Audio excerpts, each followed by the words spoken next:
Hello, you crazy guitar people that are absolutely not gonna take like 90% awesome and say good enough. The product we're looking at today is for you crazy guitar people that want the best of the best and not make any compromises. That's the word I'm looking for. I've covered almost every load boxy IR loader thing on the market. There are big videos where I'm comparing loads of them in a video series I've done for the UA Aux. Then I have done a 5-video series for the Waza tube amp expander by Boss. And at the very end, there's a big video comparing the tube amp expander, the Captor Cab M Torpedo Live, Torpedo Studio, and the Aux and the tube amp expander. And the one thing that was missing, even though it doesn't fit perfectly into the category, but the one thing that was missing was the Fryette Power Station. Now, that there's a new one, good enough of a reason to actually include it into a what does it do kind of a video. Now, I'm not going to compare it again in a global video with everything else, but I'm going to mention the other products and how it differs to them in this video. So we have to begin, for those of you that don't know anything about power attenuators and what they do, with giving you a little bit of an idea. Your amp's pretty damn loud, okay? You can't just, on most amps, on most tube amps, not have them hooked up to a cab or a load, something that takes the power and does something with it. It'll break the amp. And here comes a load box. It takes the load, it simulates the load that a speaker cab would have. Why? Well, because you can then go and make it quieter. So it's taking some of the load, burning it into heat, and then giving it to the speaker, making it quieter. That would be a passive kind of a load box. There are some of those on the market, also called a power break by some brands. Then there are the things that have a load, completely burn all the power. They don't make it quieter. So when you go through to your cab, it's still the same volume. That would be the Torpedo Live and the Torpedo Studio, for example. But they're just taking the signal, giving it to the speaker, and it's still the same volume, but they are internally digitizing it and giving you a simulation of a speaker. And ideally, those load boxes, which most of them now are, reactive, meaning that for the amp, what's on the other side, which in this case is the load box, not a speaker, behaves and is seen as a speaker. Because the speaker, I don't understand, sends electricity back to the amp, and depending on what the amp does, frequency-wise, I don't know, the speaker does something, and that does something to the amp, and those two play together, and they're having loads of fun, and only then is it really good. So a non-reactive load box is not really good. So that's pretty much what we're looking for, reactive load, the speaker reacts. Or the simulated speaker reacts. And then you can dial in the volume that you actually want to go to your speaker, but your amp doesn't really react with the speaker, it reacts with the thing in the middle, which is the quieter maker. Understood so far? A lot of these quieter makers, like the Aux, like the Captor X, like the Sandrock IR, the React IR from Sandrock, which I have, but I haven't really checked it out because the software it's not there yet. A lot of those have quieter making possibilities, but they also have the simulation. Now, they don't really specialize on the quieter making and doing that all the way. It's just something they also do. So if you have a real load box that specializes on it, like for example the Tone King Iron Man 2, that doesn't really simulate anything. It's literally a passive kind of make it quieter thing, but it does it really well, so that what comes out in your speaker is actually really what your amp sounds like. And that is kind of what we have here. The primary function of the power station is to give you exactly what your amp sounds like in your speaker, but with volume control, meaning you can make it quieter. And you're going to say, okay, I get that, but What's the big deal? Well, first of all, it's very goodly, quieter. And secondly, you can also go louder. It's got a power amp in it. So yes, you can take your amp, if it's a quiet amp, where I would say don't play live with that. Any 15 watt amp is borderline. Any 5 watt or 1 watt amp, fuck it, you can't play live with it. But you love the sound of that amp, and then you can make it louder. How cool is that? Because it has a tube power amp. Okay, now you're gonna say, wait, but isn't that what the Boss Waza tube amp expander does? Yes, it is. The tube amp expander differs in 2 ways from the Powerstation. 1, it is a Class AB power amp, not a tube power amp, and why that's relevant, we're gonna get to. And B, the tube amp expander takes your amp, completely sucks up all the power, which this also does, digitizes the signal, then does stuff with it, effects or whatever, and then it goes through a digital to analog conversion, and that is then pumped into the power amp. So your amp signal will be digitized at some point and then back to analog, and then it gets made loud, which A means it was a digital signal. So if you have your classic Plexi kind of a thing, you might not be happy with it having been digitized at some point. And also, there's some latency. It's damn quick. I think it's 3 or 4 milliseconds, but there's latency because it is a digital product. The Powerstation is not. Further, I know this is complicated, but I want to give you the real idea of what you're buying if you're buying this. The great thing about what the Waza tube amp expander is capable of doing, because it has a power amp built in, as well as the Powerstation, is you can add effects after the power amp of your amp. Okay? The tube amp expander has some digital effects built in, but again, it always stays digital. It also does IR loading and speaker simulation, which this doesn't, because this is primarily focused on getting your amp to the volume you want. And then it gives you the option of grabbing those signals and sending them places, but primarily it is a quieter maker and then louder or quieter maker. Okay? First takes your amp, and then you can define how loud the signal is supposed to be. But imagine you have this amp, you have an AC30, you have a Plexi, you have any of those old amps that need to be blown up, that need to be cranked and they sound great cranked. Now, if that cranking happens in the power section, which is usually what happens on those old amps, running anything into a loop, if they even have a loop, which they usually don't, could be problematic, because then also you're compressing and distorting delays and reverbs and all the fun stuff. And that can work with the right ones, but it's more difficult. Now, if you're taking that perfect sound of your amp, get that Plexi to the perfect setting where it sounds insanely good. Effects might be difficult to put in front of it or into the effects loop. And the level might not be where your club or your house or your wife or your neighbor are okay with it. So get that amp to where it sounds perfect. Then send it to the Powerstation. It sucks up all the power, sends it line level into effects. So post power amp, post Plexi power amp into the effects, then back into this, and then this makes it loud with tubes. Up to 100 watts of tubes. And that's the cool thing. Can you follow me this far? Also, of course, a quiet amp. Put quiet amp, cheap-ass amp, which I have one and I will show you. No effects loop, no whatever. Make it sound killer. Put the effects behind it. Make it loud with that. Play with a 1 watt amp in a stadium. Not a problem. This is rated up to 200 watts input. And that's probably the most wattage you can put into any load box.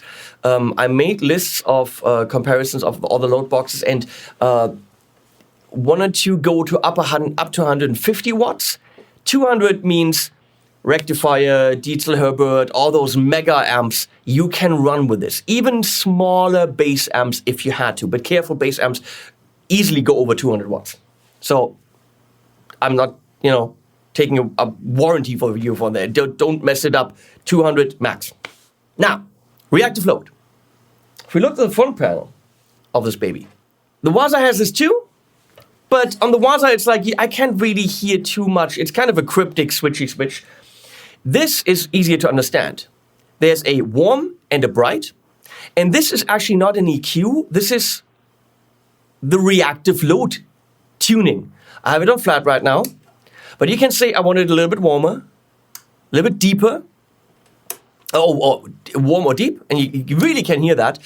And then for the brightness, we have bright and really bright, which they call edge. So that's the reactive load part, pretty much how this as a cab will interact with your amplifier. And then you're going to say, well, why are there two sets of volume, presence, and depth? And presence and depth are, of course, brightness and low end for the power amp section, which this has. These are switchable. First of all, here, no, because I have a foot switch connected.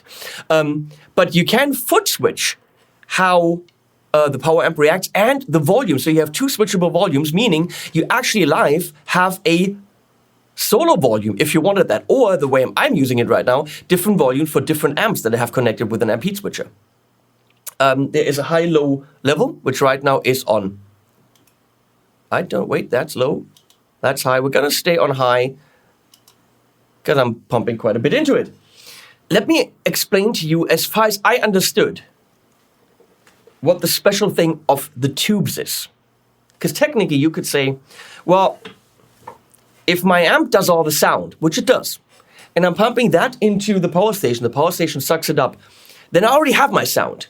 Doesn't it make sense? And the amp sees the power station as a cab, meaning I can switch the reactive load around. So the amp says, oh, it's that type of cab and it behaves that way on low end, high end, and so on.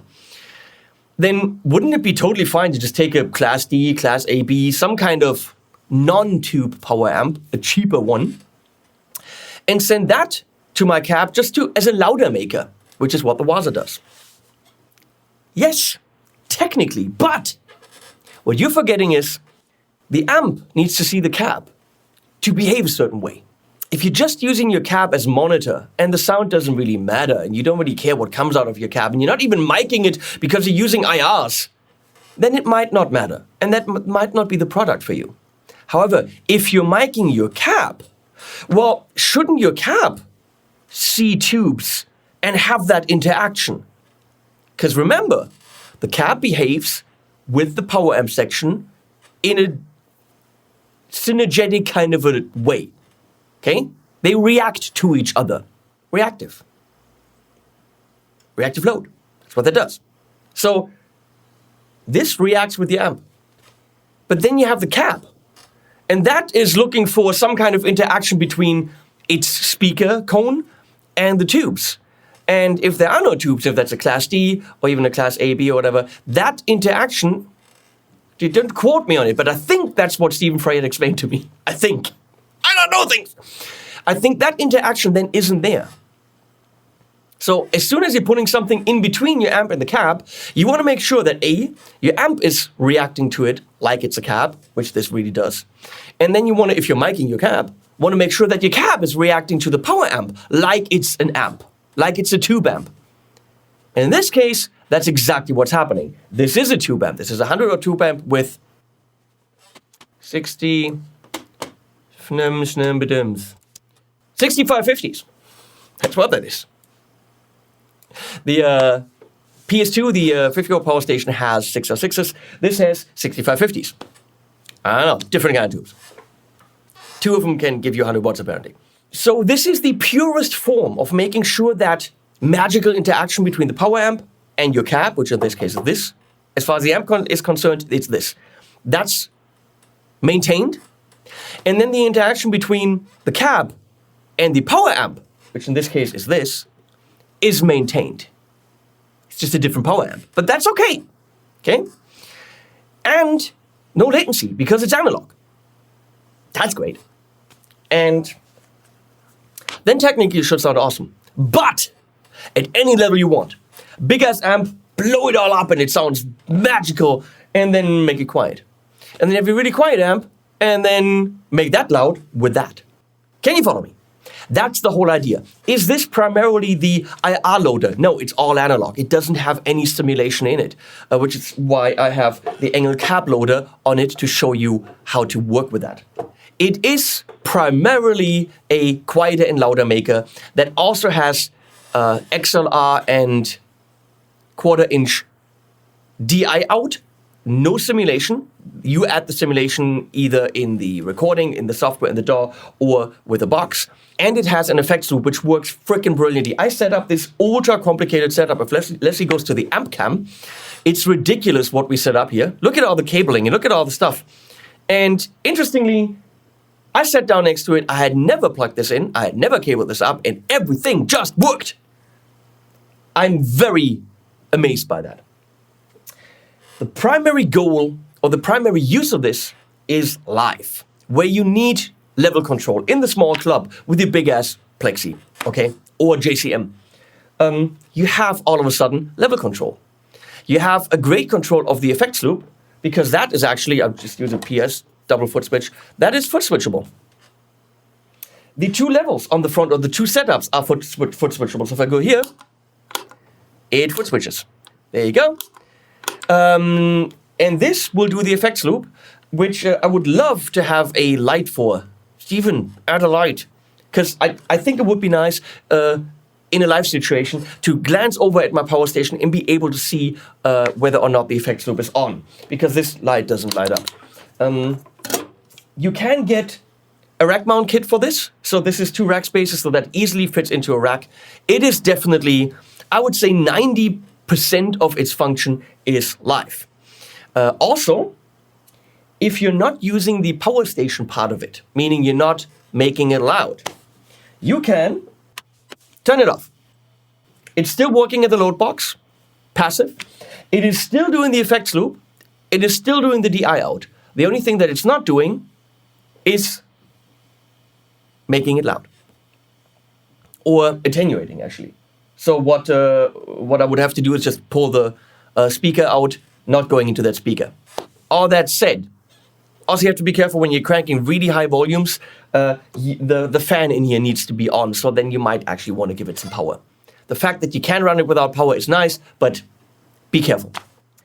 What we will test now is some amps, attenuated, mic'd with a Lewitt MTP440 in front of this Bad Cat 112 cab.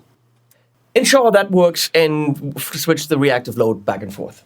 Then we're going to go and have it DI into the Engel cab loader and see what that sounds like, because you can just grab a DI signal and go into an IR loader and record that, or go front of house, which isn't necessarily the main idea, because why in the world would you have such a brilliant thing that makes the cab sound exactly like it's supposed to sound with all the reactions and then not mic the cab? It's your choice, but in the end, I think you would mic the cab, which is why I'm micing the cab. And then, get this.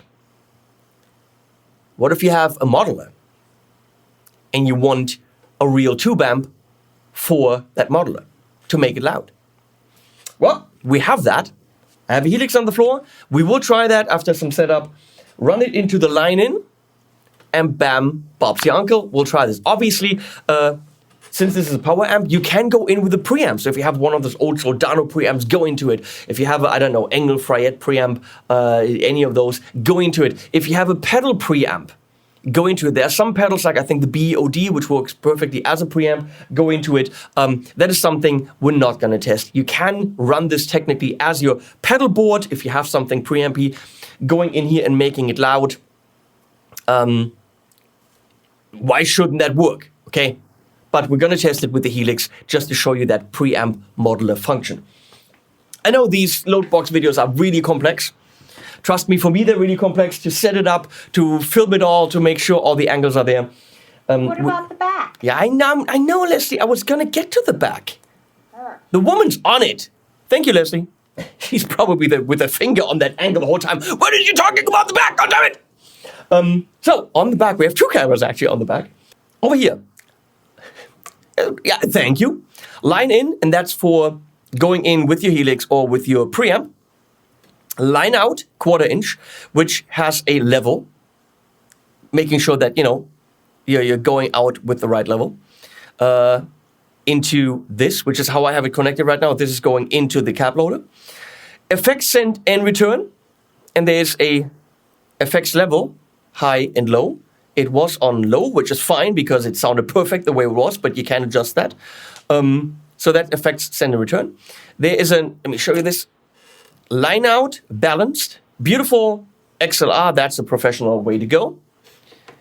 Then there are, let me show. Switchies for the input and output, 2, 4 ohm, 8 ohm, and 16 ohm. I have it on 8 in and 8 out because that's how I have it set up.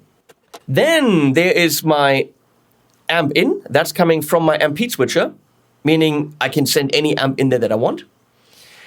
Then there's the speaker out, which is right now going into the 112 cab.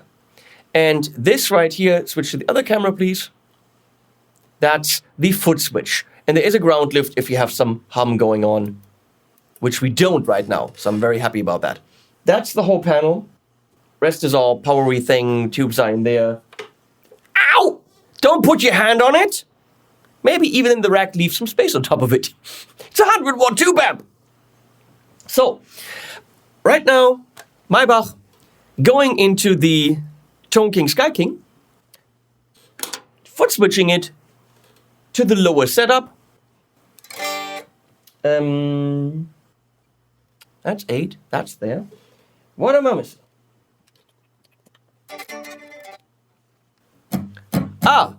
Volume on the guitar is also something you should have up. So right now, that's pretty damn quiet. Strange. Well, that's fine. Just make it louder. I did switch it earlier. Haha. We want to be on level low. That's good.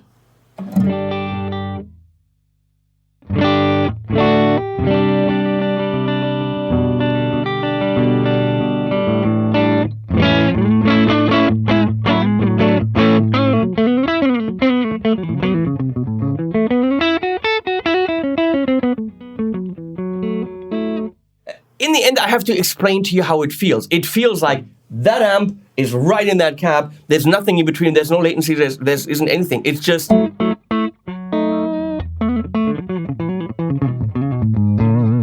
But the amp is actually quite a bit louder. If I turn the operate to bypass, it'll be the original volume of what the amp is actually doing.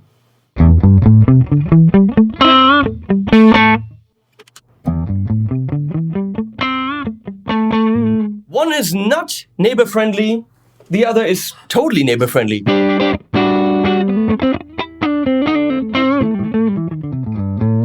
Now I want some effects. Well, behind me, which probably the amp cam can find, I have the EFX2 from EchoFix, which is a real tape delay, and I have that in the effects loop, which I can simply turn on here.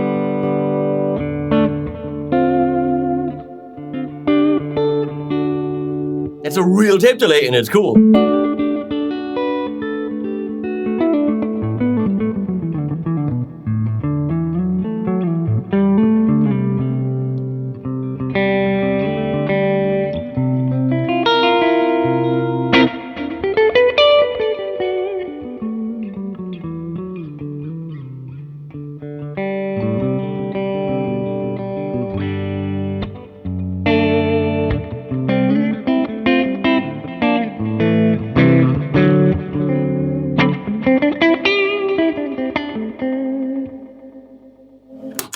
And we can turn that on and off for any amp we're going to pump into it. So let's stay here, get these knobs centered, and check out the variable reactive, what does it say?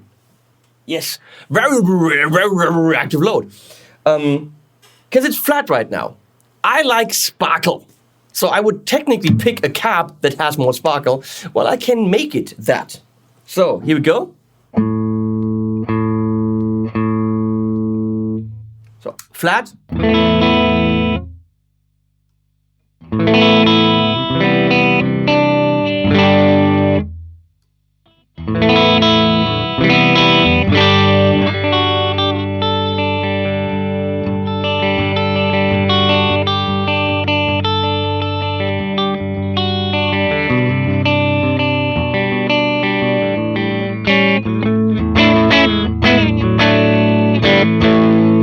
That is awesome.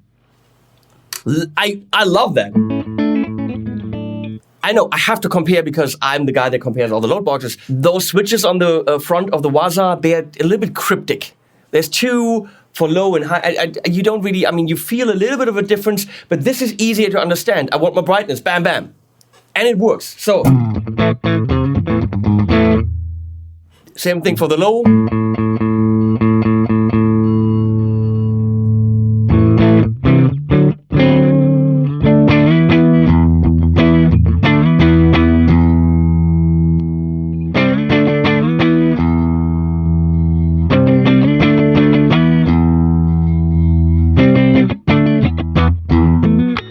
So I'm actually gonna go on warm, and probably both in the middle should be fine.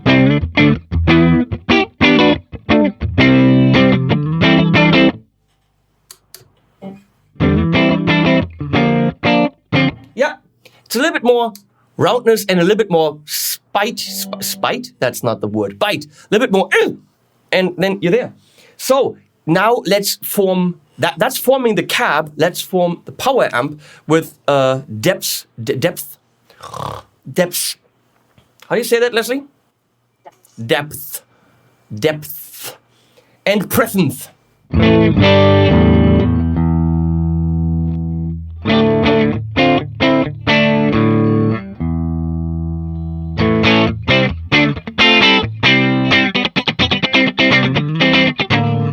It's subtle, but it's awesome.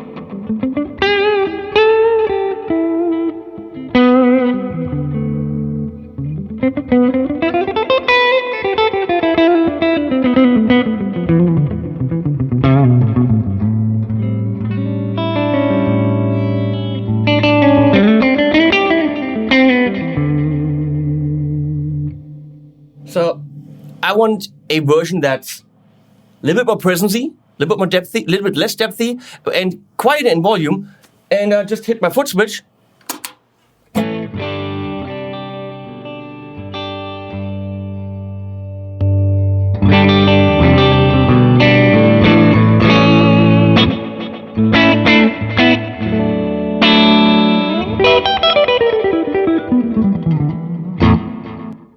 I mean, it sounds like bullshit. Like I can hear and feel that this is better than other load boxes, but I'm gonna say I can hear and feel that it's better than other load boxes.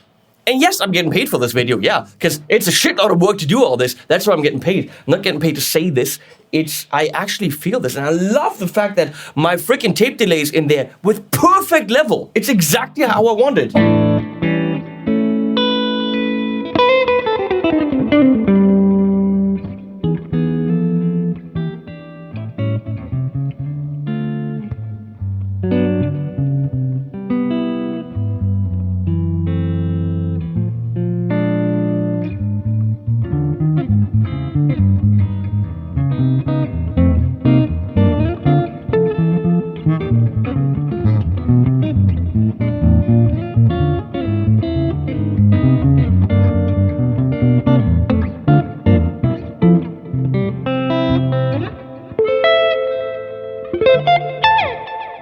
Hashtag jazz.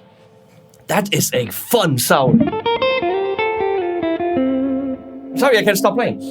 So we're gonna go and go to a different amp. We're gonna go to the Bad Cat, which I have a little bit cranky.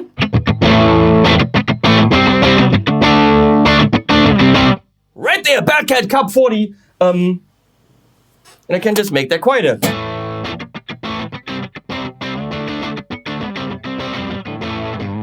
So it would be easy to have two amps with a 2-amp switcher. You of course have to get the switcher.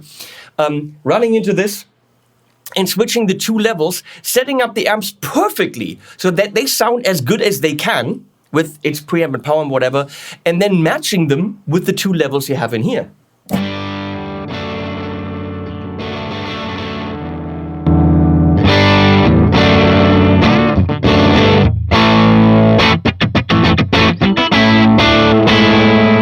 Of course, same thing.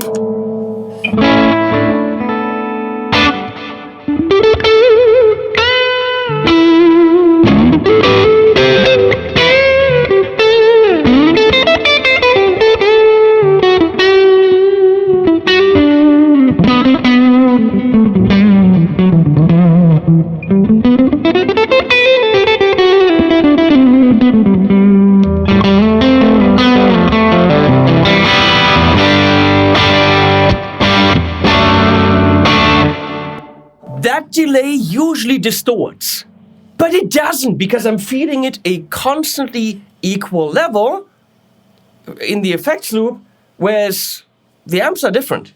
And that's cranked, and there's no distortion in the delay. I love that.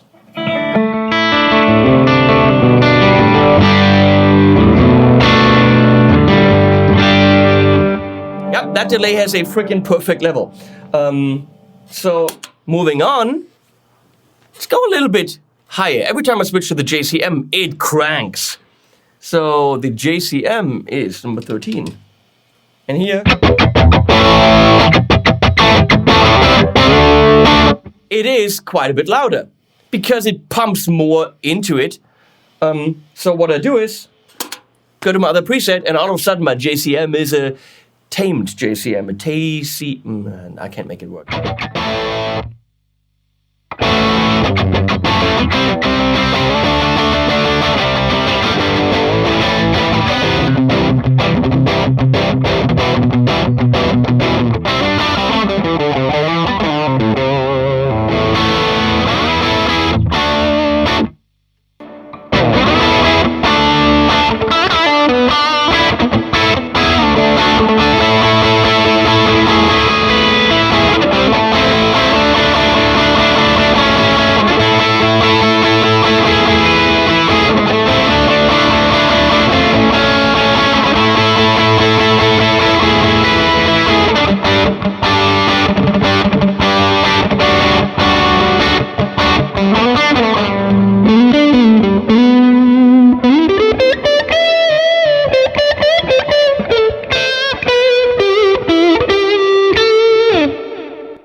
Fascinating. Let's take that JCM into the angle cap loader. So I'm gonna just get the volume down here, therefore muting it. And the angle cap loader is connected with XLR, going into my audio interface. And that's what that sounds like. Out of the line out. And now it's an attenuator that's really literally just off.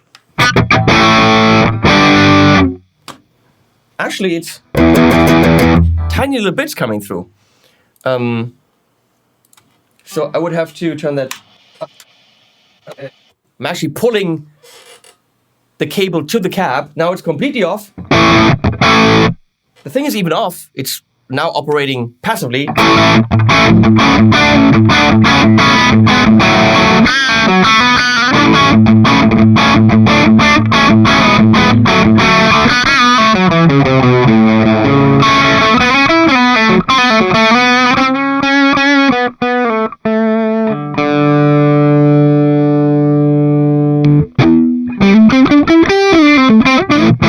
The effects loop does not work passively. Well, doesn't have to.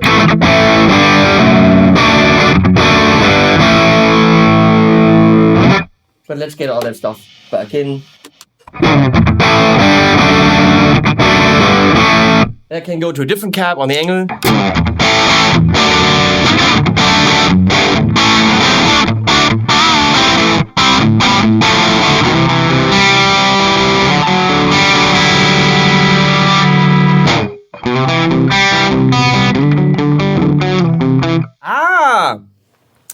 The DI doesn't carry the effect signal. That's something I kind of possibly would like.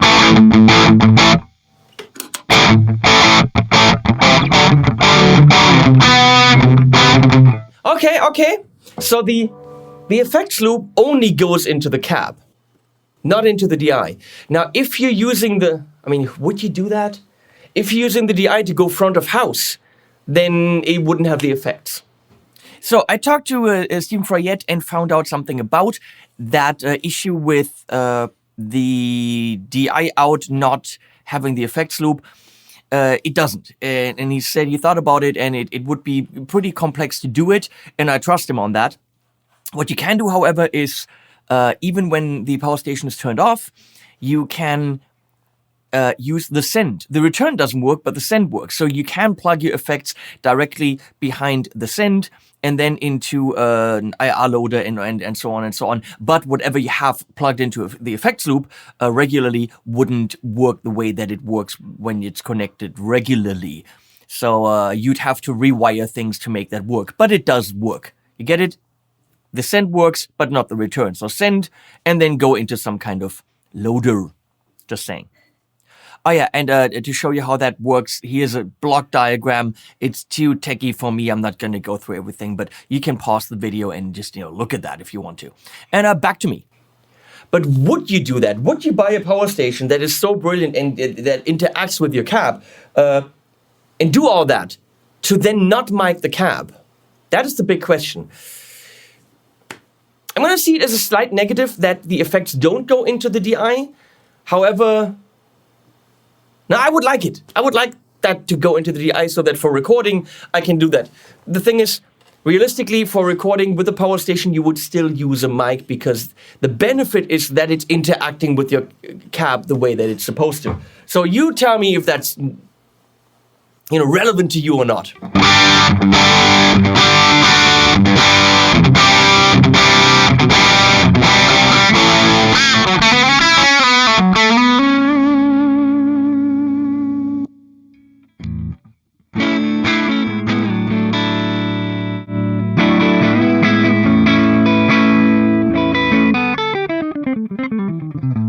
So, moving on to pumping a helix into it.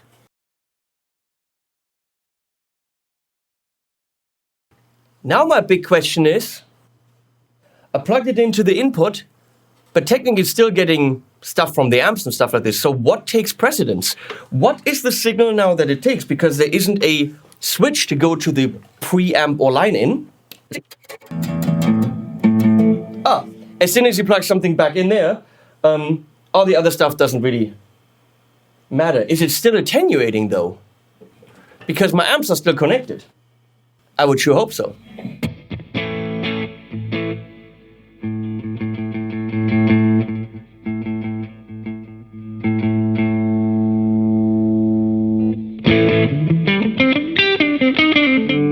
Technically, the switches on the front shouldn't have any function because they are the reactive load. So let's see if they have a function.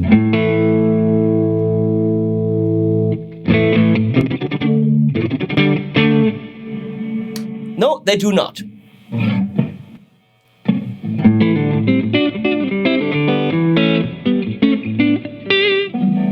With a 6550 100 watt tube power amp, which means I'm taking the helix, including its power amp simulation. It's a full amp and cab and everything.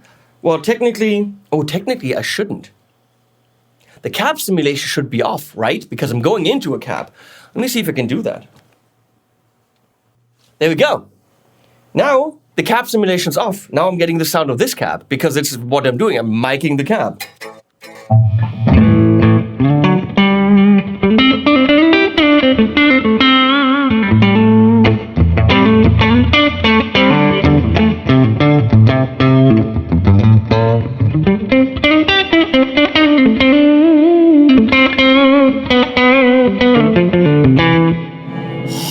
Holy crap!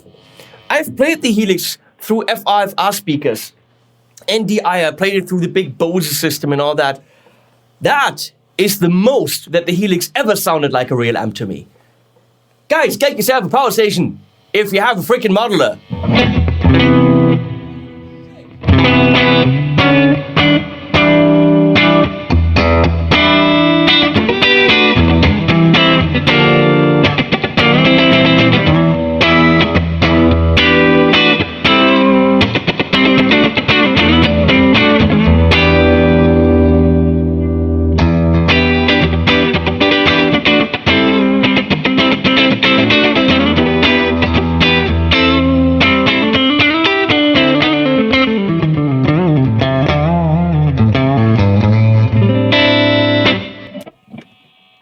Here's a plexi setting. Cab off.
I can't stop playing!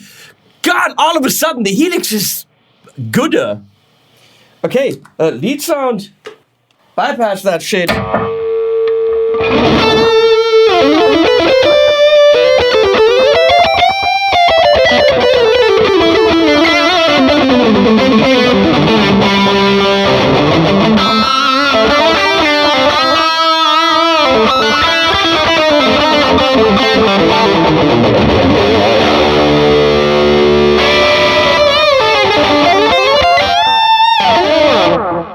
Okay, here's something I want to know.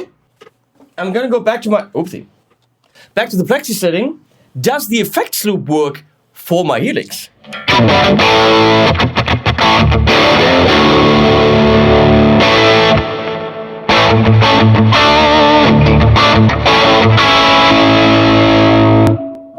Now I'm sending my Helix through a real tape delay, which is of course an asinine thing to do, but I'm doing it, into the real tube thing. Holy fuckola.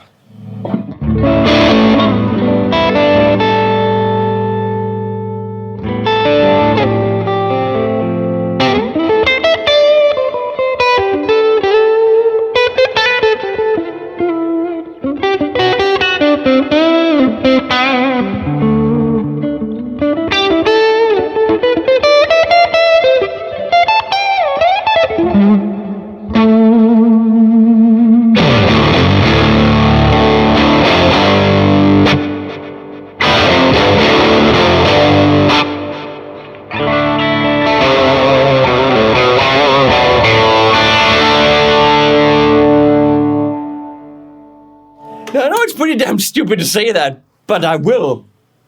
It absolutely makes sense to take a freaking Helix with all its programmability and effects and all the functionality of a Helix, but then go old school and mic the damn shit, because the Helix is convenient. Any modeler is convenient. It's small, convenient, it's light, it travels easily.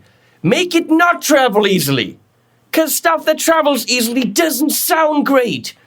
You take the Helix, turn the cabs off, run it into the power station, and go into a cab and mic that, and all of a sudden, the difference between the modeling and the real stuff gets very, very small.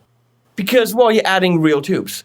That experience I just had is freaking phenomenal. And then you put a $2,000 tape delay on it, and all of a sudden the Helix is like, hello! I know it doesn't make sense because the idea of the Helix is convenience. Let's go do something else. Small, pretty cool, inexpensive 1-watt amp, and actually bring it to a level that works.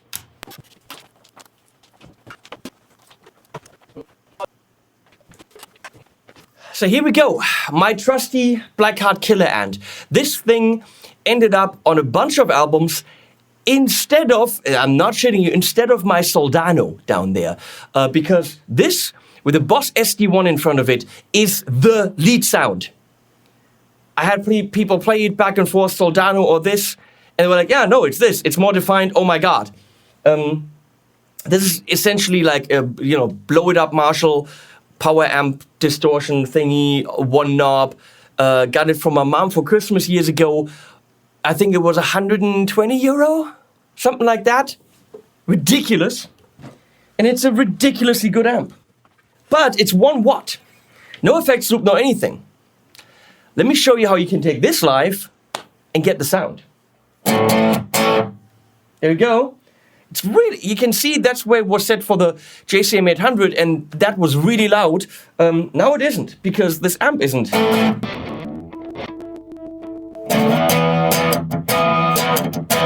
Right now, that's a level you can't really work with. What is this? Ah, that's for a louder amp. Here we go.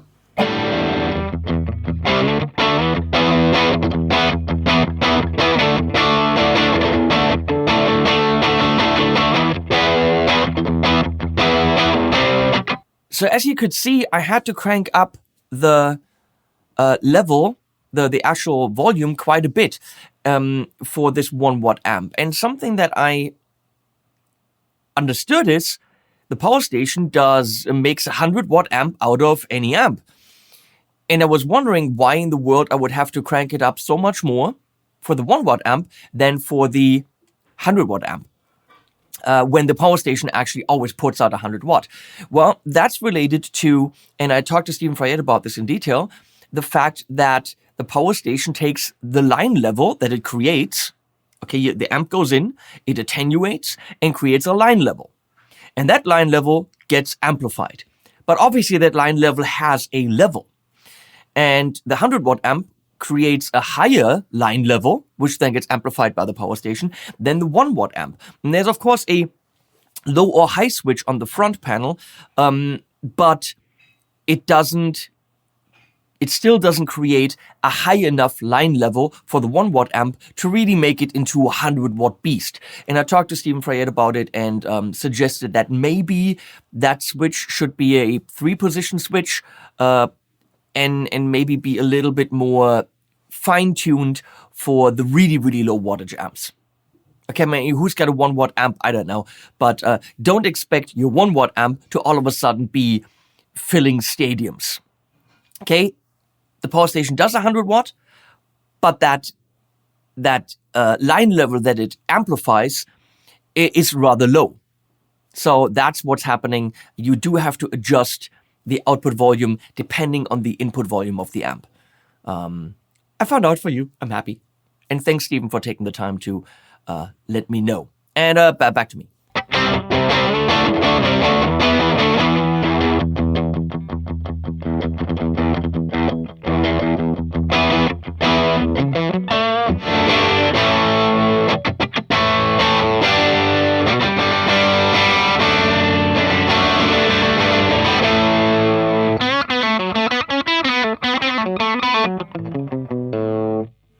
Right now it's not very loud. There we go. Because that was sort of, that's not band level, but we're getting there.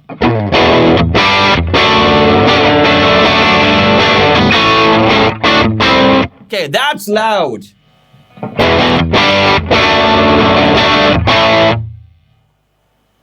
That's, of course we want to crank this more.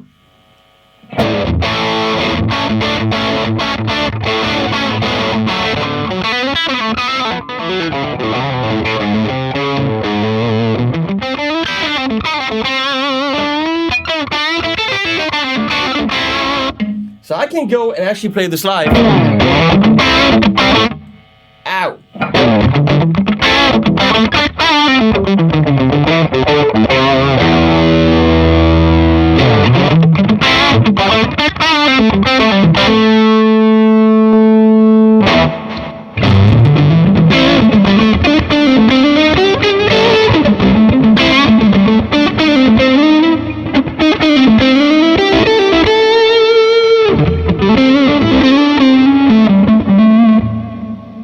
Damn, that's loud.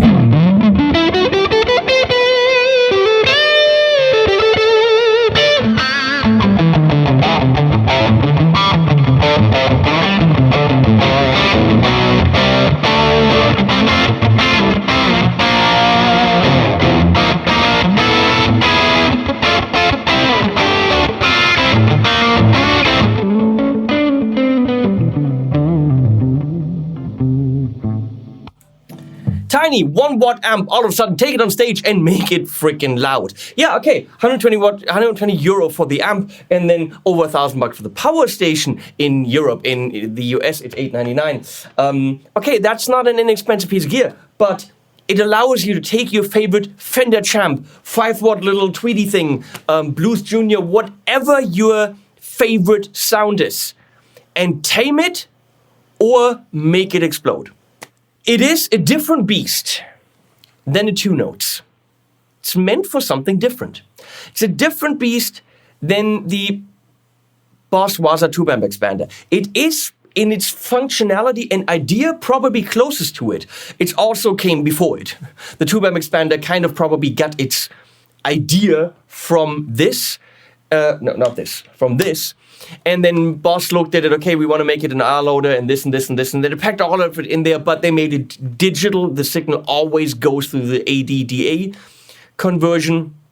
And also they put a Class A-B amp in there, which is cool. It's not Class D, but it's not interacting with your cab like tubes would. That's what the Power Station does. And all I can say is I can hear it and I can feel it in the room. My experience with a freaking modeler, and I'm not the biggest fan of modelers, why would I be with all the amps I have, was right now ridiculous. I love how easily it has the perfect level for my tape delay. I have to send this back. I need one of these. Because why would I not want to play with that tape delay if it's easily put behind the power amp of all my amps? Foot switchability, great. Which also means programmability if you have like a looper switcher thing. Okay, so my criticism about the lights, they're not on the Power Station, the effects loop on and off, but it is on the foot switch. So obviously on the foot switch you can see the factory foot switch from the Power Station that's got little lights on it. So you could actually switch the channel on your amp, or even with an amp switcher, like a 2-amp switcher or whatever, you could switch to a different amp and switch to the different level here, therefore leveling out both amps and turning on the effects loop as well. So that's all technically programmable if you have a looper switcher that can do that. As a DI solution, it doesn't really have any DI other than it has DI. Meaning you need an IR loader or do something in software later. It gives you XLR and line out, but that's it. Okay, it doesn't do any simulation. And it doesn't have to, because that's not the idea. The idea is tame your amps, but in the highest quality possible, while still maintaining the tube connection to your cab. Your cab sees tubes, your amp sees a cab the way it's supposed to, this.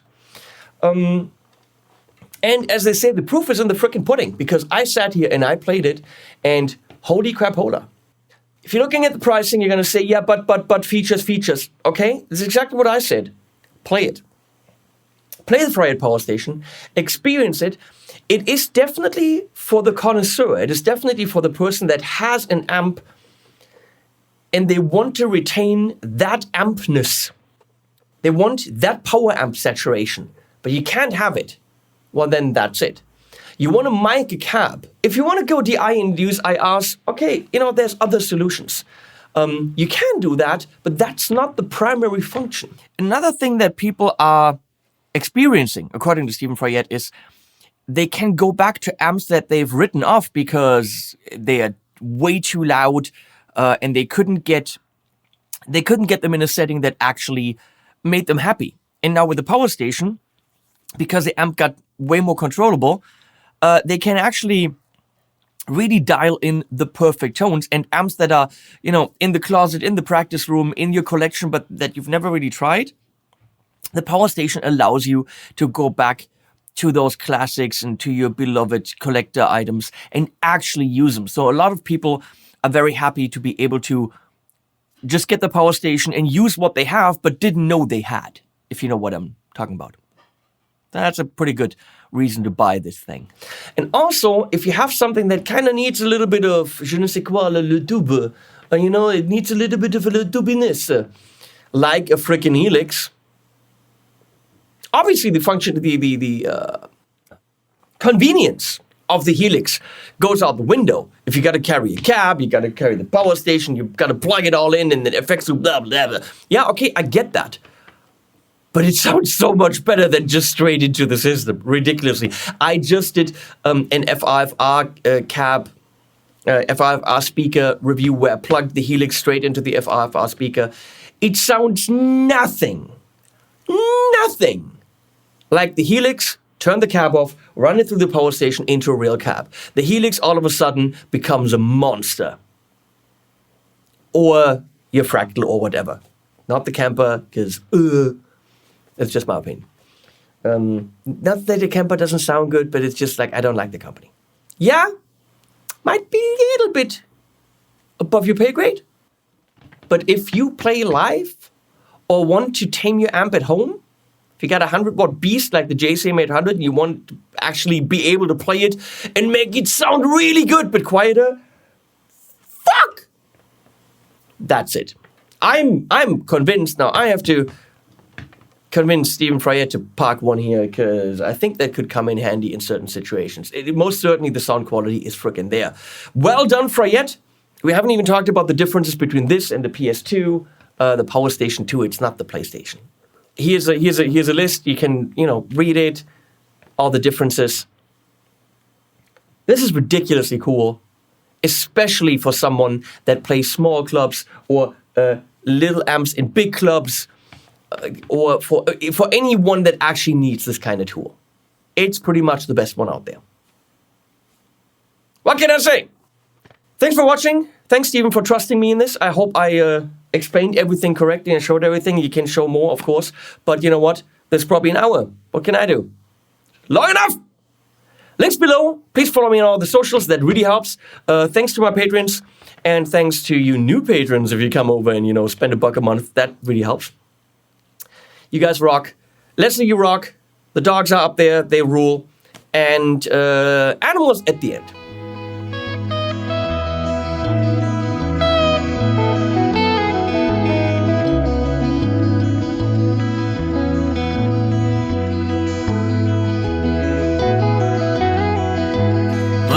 I have sold my soul, but feel quite happy all in all. I didn't fly, I couldn't fall, but mother, have I sold my soul.